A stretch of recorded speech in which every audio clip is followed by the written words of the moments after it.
So you were definitely selling, 10K a week, 50K a month. Yeah, it was up there. Yeah, it was certainly up there. And I think the interesting thing is being in sales for so long at all levels and sitting there for 3 or 4 days, just listening, right? Afraid to get on that phone call, can study all you want, but it doesn't matter until you have a conversation, pick up the phone and dial the number. Yes. Even me with 10, 12, 13 years experience, I was hesitant to pick up that phone because I was afraid I was going to screw up. But I didn't start learning until I actually dialed a number. James was gracious and he kept walking by in the room in the call center going, "Hey, you ready?" And I'm like, "No." But eventually it's just like, all right, we got to do this. Let's go. And you pick up the phone and it just starts to happen.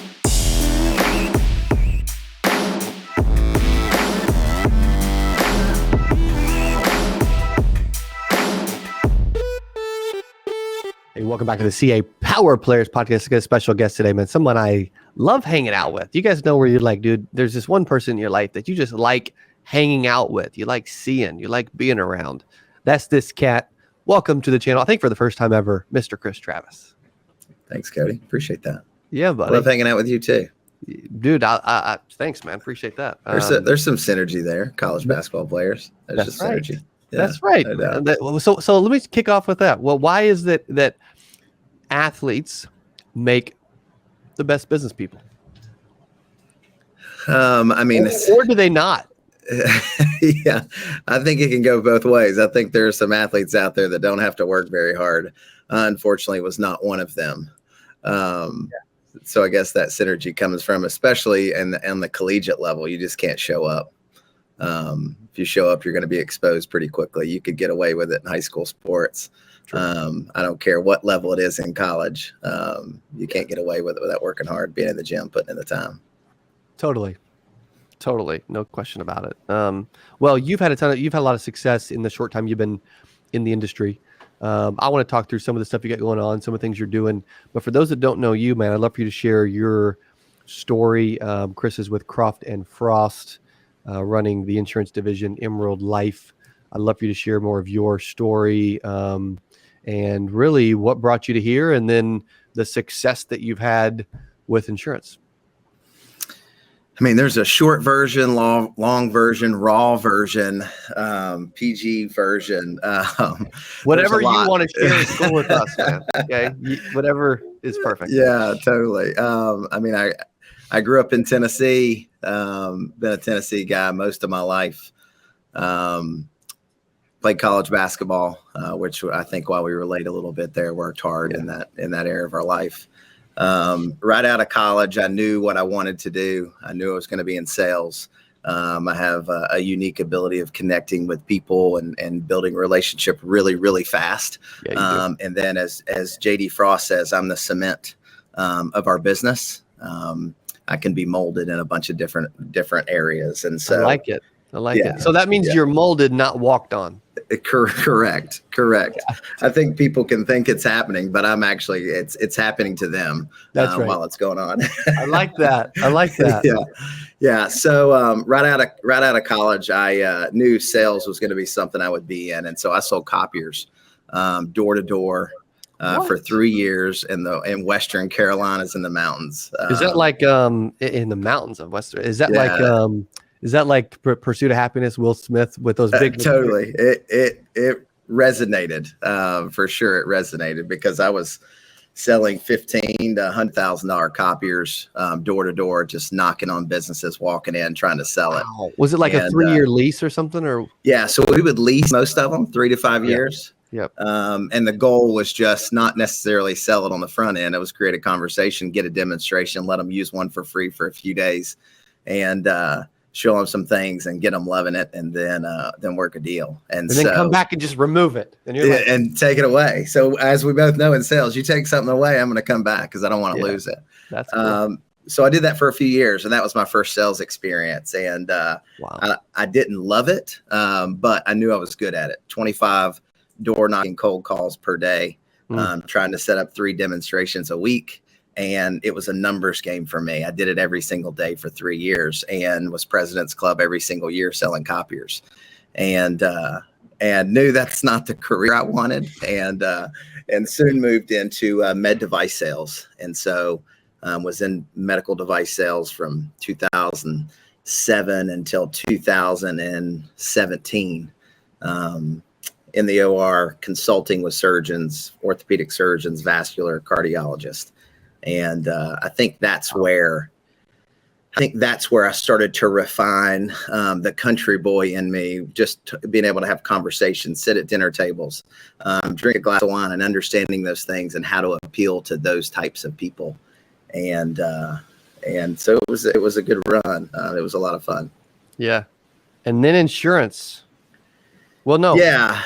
Well, yeah, a little, I mean, raw version. We'll get into a little Chris Travis raw version because I am an open book.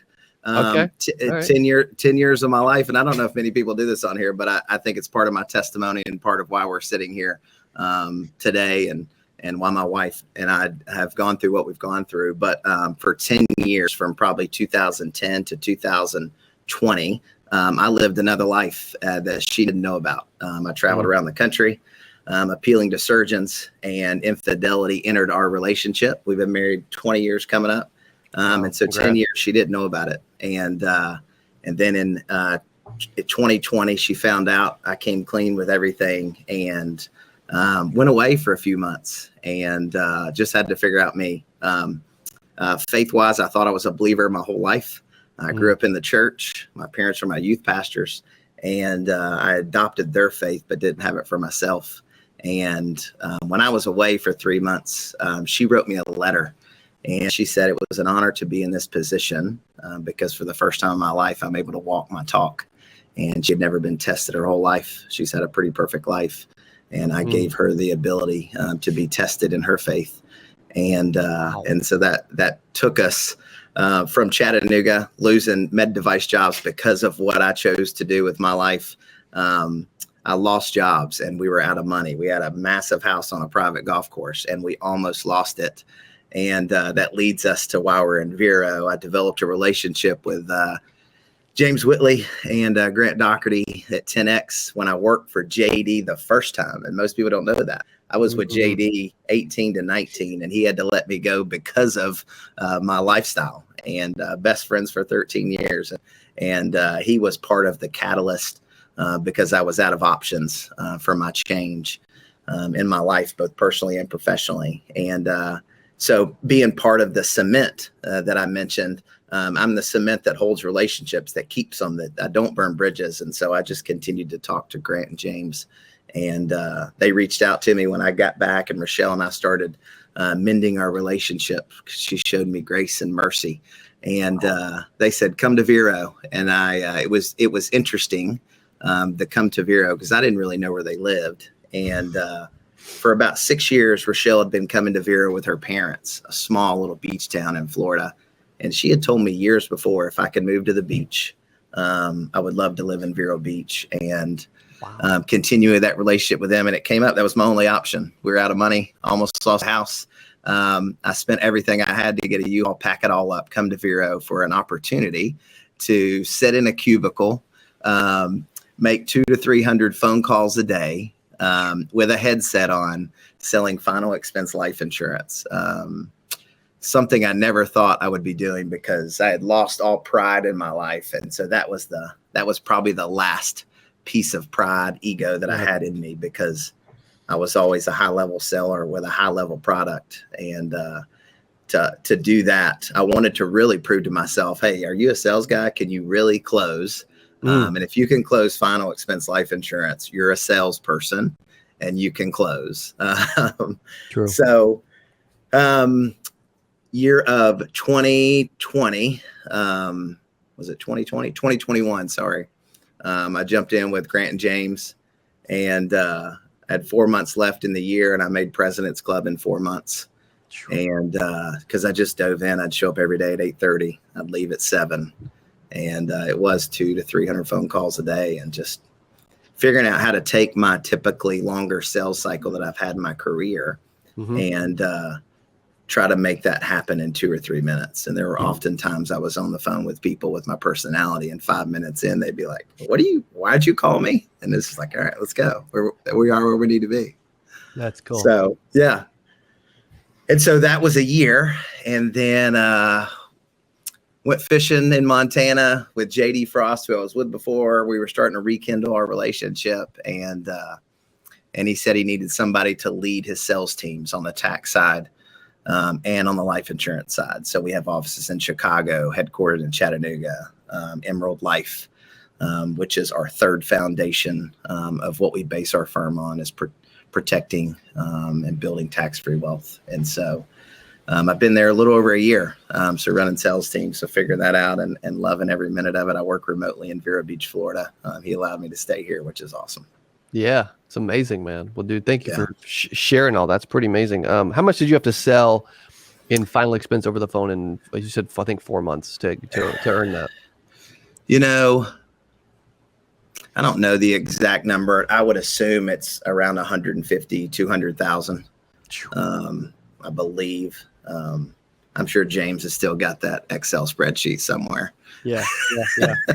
So you were definitely selling, 10K a week, 40, 50K a month. Yeah, it was up there. Yeah, it was certainly up there. And I think the interesting thing is being in sales for so long at all levels and sitting there for 3 or 4 days just listening, right? Afraid to get on that phone call, can study all you want, but it doesn't matter until you have a conversation, pick up the phone and dial the number. Yes. Even me with 10, 12, 13 years experience, I was hesitant to pick up that phone because I was afraid I was going to screw up. But I didn't start learning until I actually dialed a number. James was gracious and he kept walking by in the room in the call center going, "Hey, you ready?" And I'm like, "No." But eventually it's just like, all right, we got to do this. Let's go. And you pick up the phone and it just starts to happen. You said something interesting where it's like, okay, the learning doesn't start until you pick up the phone. Most people think the learning starts way before and that they've got to learn it all before they can get on the phone. And you're saying, you know what? It doesn't actually learn until you get on, No, exactly. You probably just getting ready to get ready is all you're doing. Yeah. Speak to that, because there's so many agents paralyzed by that. Yeah. You can study. And even with my sales teams now, we can study our 4 foundations. And do you need some level of foundation? Sure. But it's really not going to make sense until you start having these conversations. Yes. Until you get on the phone and one last 30 seconds and you say to yourself, nothing I said makes sense. And then you do it again. And maybe you get a minute and a half into a phone call. Okay, I said one good thing, 25 bad things. I'm going to write that one thing down and I'm going to say it every time until it doesn't work again. And I think the goal is to continue to push in those conversations and see how far you can get through them. And then they just become easier because you're not going to remember anything you've studied, read when that conversation starts, because every client is different and they're going to give you a different objection in a different tone and a different personality. So it's going to mean something different to you in that time. Yeah. Think back on your first week jumping into insurance. What did that look like? How did it go? What did you write? Nothing, because I sat there a week and just said, no, I can't do this. I'm sitting in a cubicle. Hold on, I had a phone call and you probably didn't dream that you'd be in that position, Oh, never. Because you're already making hundreds of thousands of dollars a year. You're, very, super impressive dude. You got, you've had a ton of success. You've made a lot of money. You know what I mean? And then it's like, I'm going to start over and I'm going to go sit in a final expense call center. Yeah. It's just pride. It's ego. It's hard to get around. And I think that's where it starts for everybody. Is I did think I was better. I didn't want to see the people beside me going, I've done so much more than everybody in here. What am I doing here? But finally, once you get rid of that and realize that the opportunity was there, maybe you don't have to sit in a cubicle your whole life and do that final expense call or insurance call with other agents sitting beside you listening. But you got to start there in order to get to that next level. And so I don't know what the first week was. It's probably a good stat for me to know just in describing my story. Sure. But I know I wrote something And I think I remember Grant being in there, and I pressured Grant before I came down. I was like, hey, you gotta, like, I need your support. Like, we don't have any money. I'm moving to Vero. I need your help. And he actually moved into the call center the first few weeks to help me. Wow. Which was pretty cool for him to support me like that, just because he knew what, I guess, the potential was there, and he was a friend. So it was, I'll never forget that. That's cool. And do you remember your first sell or your first really good call? And like do you remember that piece? Yeah. I mean, the average for when I was at SLS, our average policy was $67 a month. And I remember it was right on that number, $67. I remember not taking my time, screwing everything up, not wanting to say or talk more to the client because they had already agreed. But and I learned, hey, you got to slow down. If you're gonna mess the sell up, you better mess it up now versus later when you call them back and don't have their information. Yeah. So all of my sales, I guess, in Final Expense were really, really quick. I never spent a lot of time on the phone, just on the front end, just developing a relationship, because I wanted them to like me first. It's way easier for somebody to buy from you if they like you. And so that's where the majority of my time was spent, just talking about them, letting them hear their name, letting them talk about their family, and then know, like, trust. That's where it's at. Yeah. Well, do you remember how long did it take for you to get to 10K a week? Was it a few weeks and you got to it pretty quick, or a few months? I would say probably within a month. I would say 30 to 45 days. And I remember we had a cooler one, was 10K in a day when Rory and Henry all came down, and I guess we were doing a company meeting in there, and I had just written 10K the previous day, which was super cool. That's a big day. Yeah, it was just, and more so the money or the 10K, the revenue. It wasn't that for me. It was proving to myself that I had the ability to do it, because most of my career I didn't work that hard. It all came pretty natural. And just talking to people, and I never really wanted to ask for the business the majority of my career. I wanted it to happen naturally because I didn't want to ruin the relationship. And so for the first time in my career, ever since copier sales, I literally was asking people for the business within 5 minutes, 30 or 40 times a day. So it was just interesting. How do you do that? Put yourself back in the seat there. A lot of people can't fathom asking someone for the business within 5 minutes. They're thinking, well, everybody says it's a 45 to 90 minute call if I'm lucky. You know what I mean? What did you do differently? How did you word things? And like, how were you kind of jumping ahead, so to speak, time wise? Yeah. I think a lot of what people do naturally is kind of shy away from those hard conversations. Coach Burt says it takes 7 to 15 touches every single time to get a yes. And subconsciously, some people do it, but they don't realize it. I could find myself counting people that said no to me. Okay, I'm at 4. All right, we got to get somewhere else. We got to ask again. All right, I'm at 7. Now we're in a window to where they're probably going to say yes, maybe say no, but my job is to qualify and disqualify. I just want a yes or a no. I don't even care if it's a no, but let's figure it out quickly. So I'm not going to be an hour and a half in, missing out on 75 other phone calls I could have made on a yes. And so my job was to qualify, disqualify, get it done quickly, and move on to the next one. But do the best thing for the client and their family, but do it quickly. Yes, that's phenomenal. You're also helping agents now with Emerald Life. Why don't you share kind of what y'all got going on there, what y'all specialize in, what you're doing, and if agents want to resonate with you and want to reach out and learn from you, they kind of have a little story there. Sure. The uniqueness of our firm, which is Croft and Frost First, we base our company, both personally and professionally, on 4 foundations. We want to help clients increase their recurring monthly income. That's what we do with every single person that comes in the door. We have 1,500 relationships right now. The second thing we want to do is we want to save you money in taxes.